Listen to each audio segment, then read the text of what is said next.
Who's wrong and who's wronger? In this corner, followed by millions, James the Exploding Unicorn Breakwell. And in that corner, ignored by millions, Steve Dash Rinko Levers. Good morning, everybody. Today marks an historic event, and James being an English major, he understands why I put the word "and" there. It is our third week in a row of being here, all for you. James, I feel like we need to bring out a bottle of fine champagne. Fine? I mean, or grocery store bottom shelf. I mean, what is fine, really? Well, in my world, James, fine, including with wine, it's anything north of $4. Whoa, $4. Yeah. Okay. Yeah, no. You lost Only me. the best for you lost my me. friend. I can do two, and that's about it. And then I'm gonna have to tap out. Champagne it's expensive anyway by the ounce, man. You gotta, I guess, unless you get like the jug. Do they sell the big like double bottles of champagne, or do you have to get the single one? Like my wine, I like the wine to come in a box, but I don't know if they do champagne in a box. I feel like that wouldn't keep in the carbonation. I don't know. I drink mine out of like a 7-Up glass with a straw. I don't actually like champagne. Mrs. Steve likes champagne a lot, but I don't care for it. It's too dry for me. What do you like? Well, I like carbonation and I like alcohol, so that hits the spot. But if I have to do one, I'd rather do light beer. That's my go-to. I have ever since I started doing carbs again, I have had a renaissance of light beer, and it is just a good time. It is hard to get in trouble with that. It just takes so long to drink, but it keeps you nice and mellow and buzzed. And it makes you feel like you're accomplishing something. You look over there at that stack of empty cans, and you're like, this was a day well used. Of my limited time, of my finite existence, I spend it building this pyramid of aluminum, and that is to my credit. I have wasted nothing here. Oh, boy, I remember the days of me. Well, geez, I got two stories here. One's from last night, and then I'll get back to the days of yore. But last night we went to an event downtown, which I hate going downtown. And then when I got there, I realized the food was great and the bar was open and free. Whoa. And a millennial at one of these hipster places, because the only people who can afford to live downtown with these $500,000, 900 square foot condos evidently are like 26-year-olds. I don't understand how it all works. But the millennial bartender came over and said, hey, would you like a something blackberry or a something lemonade? And I said, what are those? And he said, well, they're craft beers. And I said, do you have Miller Lite? And he said, is that even beer? And we had a whole argument, and I ended up tipping the kid because I loved him. But he brought me a tall boy of Miller Lite, and I haven't had a tall boy in forever, James. It was a wonderful experience. You and I are going to have a bonding moment here, because I also choose Miller Lite. That is my go-to. That's my guy right there, Miller Lite. Ooh, I call it mother's milk.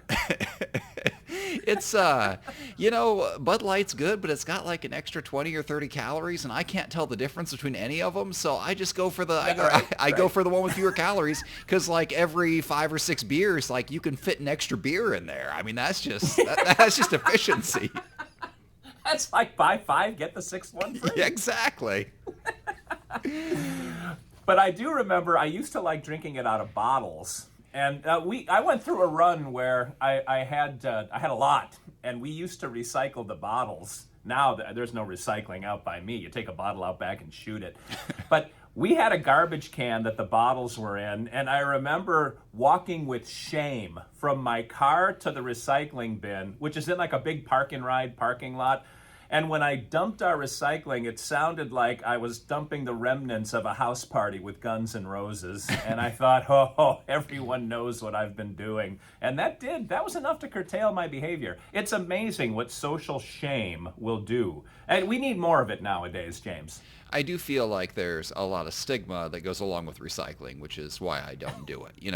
I don't need to have quantified how much alcohol I have consumed since the previous week. It doesn't need to be delineated. I need that evidence stuffed in a big black trash bag where I can't see what's inside it. It is sealed up, it is forgotten, and it is shoved in the trash can outside. And then eventually into a landfill where no one will ever see it again, and a public park will grow over the top of it in 50 years. Yes. There are people who have weddings at landfills now because they just become big, majestic hills. They're the Midwestern mountains. And if you go around, like where I am, it's so flat. It is like the only topographical feature there is. Around here, they're building they're literally building a park on top of landfill not too far away from here. It happens. It's the circle of life. And those empty cans of Miller Lite will one day, become fuel for a tree. And it'll be infused with aluminum, so it'll be immune to lightning, and it'll live 1,000 years. It's just good for everybody. They actually made a ski hill out of one in Wisconsin, in a town called Oconomowoc. That you can see it from the freeway, I-94. There's all flat, and then a big hill rises up, and it's a ski hill. It was a landfill at one time. So what I'm getting here is that trash is a good thing, and we should pollute more. That's the message. We have good content here. We are spreading the word to save the earth by destroying it and then building hills, because that's what we need. We need trash hills and the parks that they create. Man, years ago, we lived out in the country in a different part of Nashville, and they actually had a dump. Like now when I call the dump where we go now, it's more like there's a big, like a giant construction dumpster that we just throw our bags into, and then they haul that off every 3 days whenever it fills up. Where they haul it off to is the real dump. Now, having said that, where we used to live, like years ago, in 1998, but we went to the real dump, and it was funny. They had one big construction dumpster for like household garbage. You threw bags in there. Everything else you had to get weighed in, and you paid by the pound. So if you were throwing away a refrigerator, you'd pull up in your truck and they'd weigh it, and then they'd yank the refrigerator off the back, and then you weigh your truck again. And the difference, you paid like a penny a pound or something like that. But after we had a flood in 2000, and after the flood, they started letting people go back where the real dumping took place because there was so much. They just couldn't keep up with it, and they didn't charge people. But here's the point. It didn't matter what you were dumping, whether it was household garbage or a couch or a refrigerator or a dead body. All of it got shoved off the back of a hill at some point and landed at the bottom of the hill. There was no distinction between what kind of garbage. Did they separate cardboard from plastic from glass? Did they separate dead bodies from couches? No, it was all shoved off the back of this hill, and that is the secret of country living, James. It really sounds like a paradise. You are painting a majestic picture. We will all relocate there someday. I am sure of it. Yeah. Well, James, speaking of pretty pictures, we have a few news items to discuss.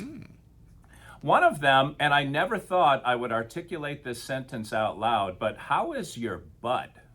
Well, I'm sitting here currently. If I don't move too much, it's not too bad. I'd say the pain is a 2 out of 3 at the moment. But yes, that was, for those of you who made the mistake of not subscribing to my newsletter, I almost died again, out of nowhere, completely unexpected, stupidest thing that has ever hospitalized me in my entire life. God. And given the last 12 months, that is saying something.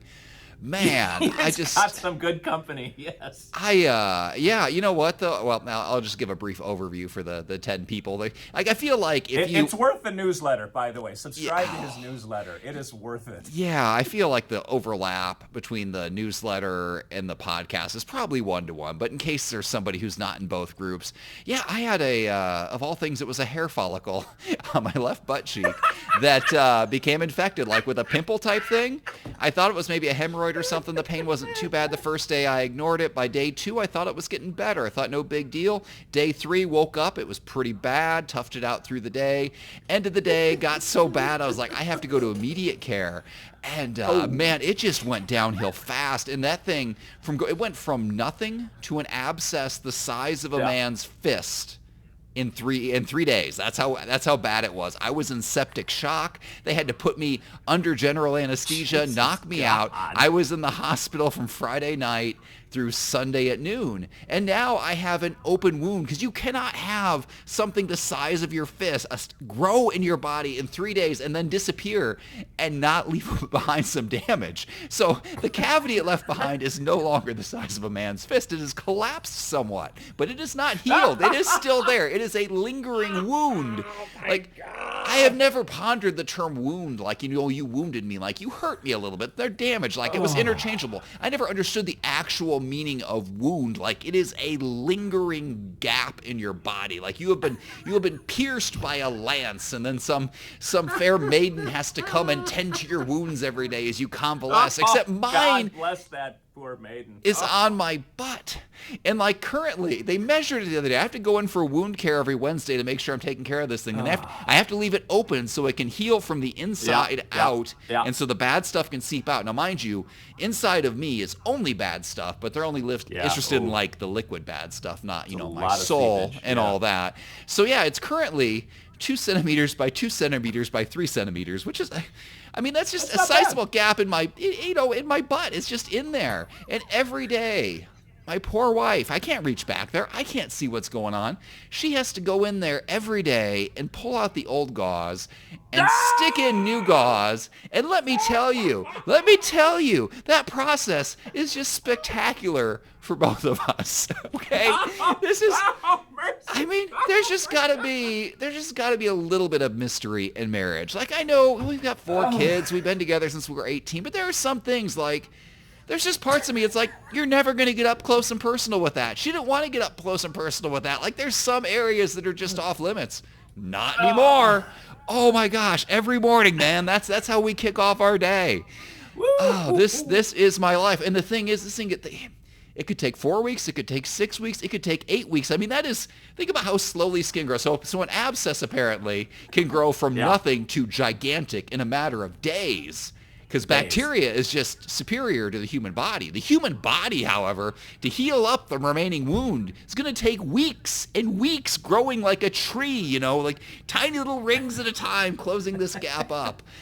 So that's what we're dealing with now. It doesn't, by the end of the day, it doesn't hurt too much, but then we start out the next day, we got to yank out the old gauze and shove in the new gauze. And thank you for revisiting that. Then I'm not feeling so great. And then I go and I sit on that wounded butt to talk to you. That's where we're at, Steve. That's where we're at.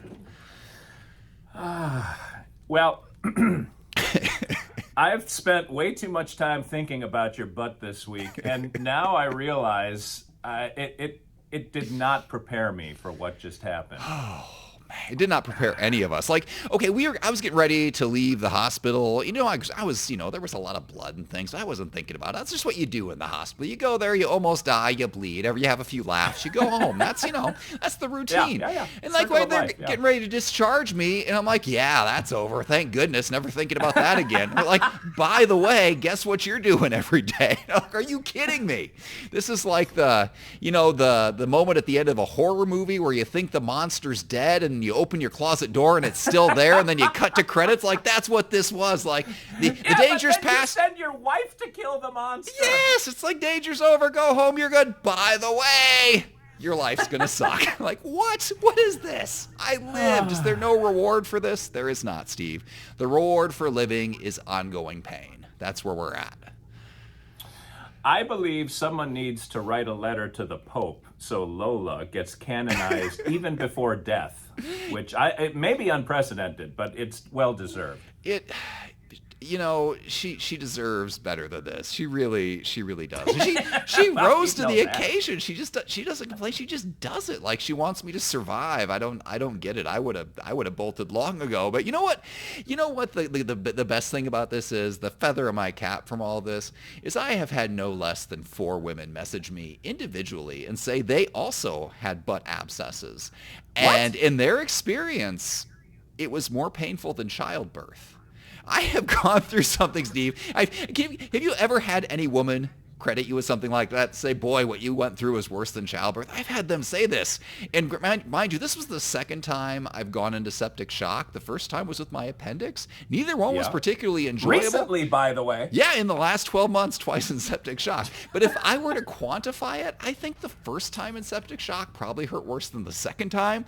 Really? So I've been through something worse than childbirth twice now. So go me. And also that was, I'm now kind of scared of pain in general because it turns out that modern pain medicine just doesn't cut it. I don't, you are like, oh yeah, you get to the hospital and you're fine and they drug you up. Like it did nothing. It didn't stop it, Steve. It did not stop the pain.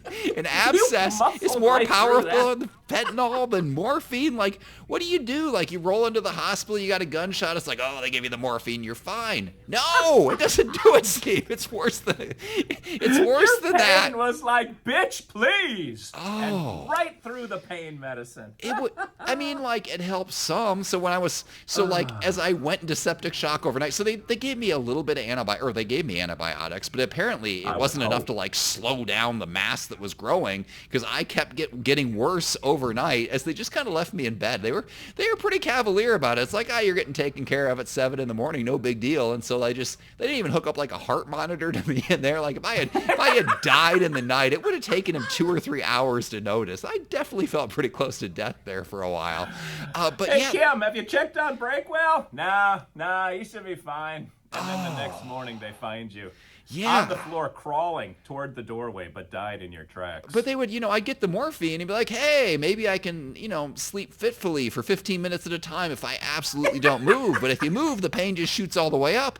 But that morphine, when it goes in intravenously, like it wears off fast. So it's like, all right, I got an hour of reduced pain and then 2 hours of full-fledged regular pain. But then you can get morphine again for 1 more hour of fitful sleep, and then boom, right back to where it started. It was a bad time, Steve. So I guess all in all, hair follicles are the enemy. Wax your body regularly, and just don't take any chances, because I'm never doing that again. Man.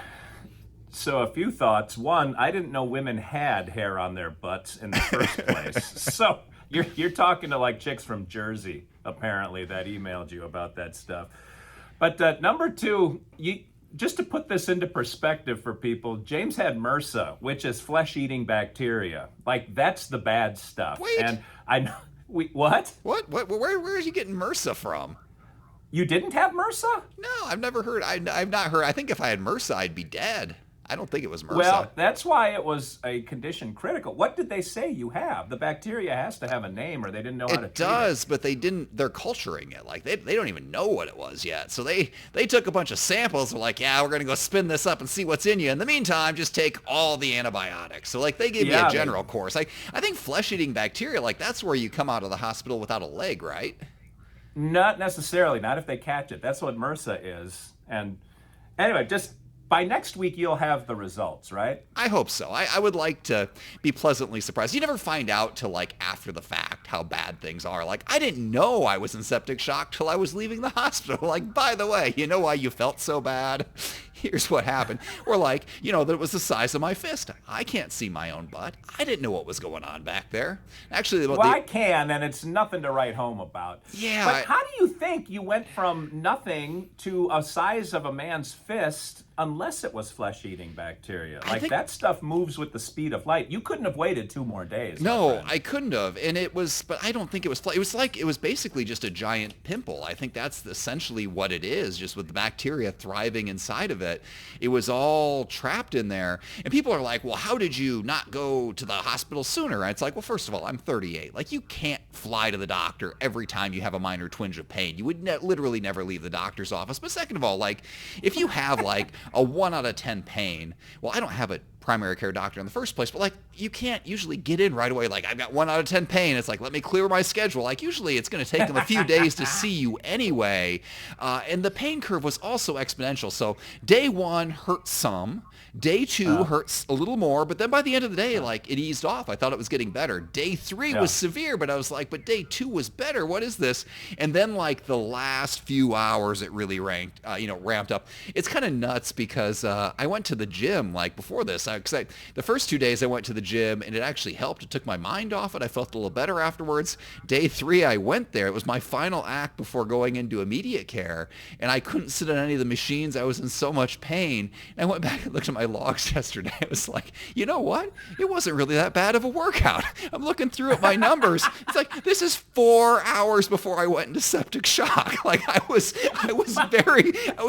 very close to the curve where this went from I can sort of function to I am almost dead. And I was in there pushing weights like this is the most important thing right now. But yeah, it just like I could not. I don't know what happened if I would not have gone to immediate care. Like I would have had to have called an ambulance in the middle of the night because the pain was simply unbearable. Like in the middle of the night, on the IV, on the antibiotics, on the painkillers, I got up and walked 5 feet from the hospital bed to the bathroom, and it nearly wiped me out. Like I was drenched in sweat. I felt like I was going to throw up. I walked back. And then I checked the counter, and I still had 2 more hours to go till I could get more morphine. So, yeah, it was a good night. Good night. I know. Now, we exaggerate things. We get hyperbolic to make things funny. But when James said he has almost died twice, he is being literal with that. Like, this is a very serious... Both of these, the appendix back, 10 minutes ago, and now this, which might or might not be MRSA... Whatever it was, when you get a general anesthetic and they rush you into surgery, that is not a let's wait and see what happens kind of moment. And it's James, go for it. And it's not, okay, so it is hard to die from an abscess in 2023. Like if this were 1800, people drop dead from this kind of stupid stuff all the time. Like back before they really had good general anesthetics, like I probably was not going to die. But at the same time, like if I had been like on a camp out somewhere and not got medical treatment, I don't know, maybe. It was, I was not feeling good. I do not know how my body would have fought that out on its own. It was not doing a good job. I will say that much. If there were some biological defenses I had left, I don't know why I wasn't using them. My body sucks, Steve. Like, why would you let something grow like that? Like, hey, this thing's growing out of control. Better just... ignore it. Why do I even have white blood cells, Steve? What are they doing? Well, you can dress them down at the meeting, the staff meeting you have later. But these are the kind of things where if you'd have had that in your ankle, you might have lost your foot. Kind of thing. And the problem with where it was located is it's very close to all of the vital stuff that you need to live. Like you've already had with your appendix that kind of nastiness near your vital organs, and that's nothing to screw with. Yeah, and then the best part is I'm probably going to get C. diff again. Like the surgeons it was like, yeah, I don't think you'll get it again. And he just kind of based that on, hope, I guess.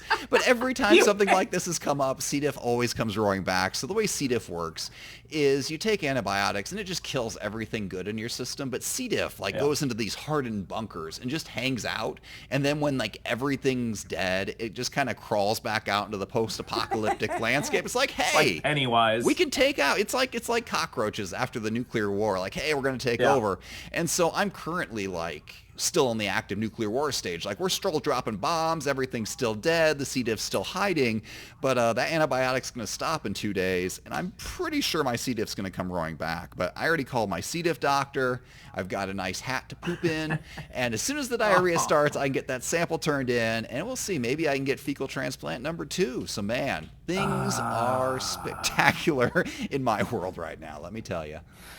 The good news for all of our viewers, and during this episode, there's very little that viewers are happy about, but it's that you have said 2 things in your life are actually more painful than doing this show. So I guess now that you have perspective, you may even come back next week.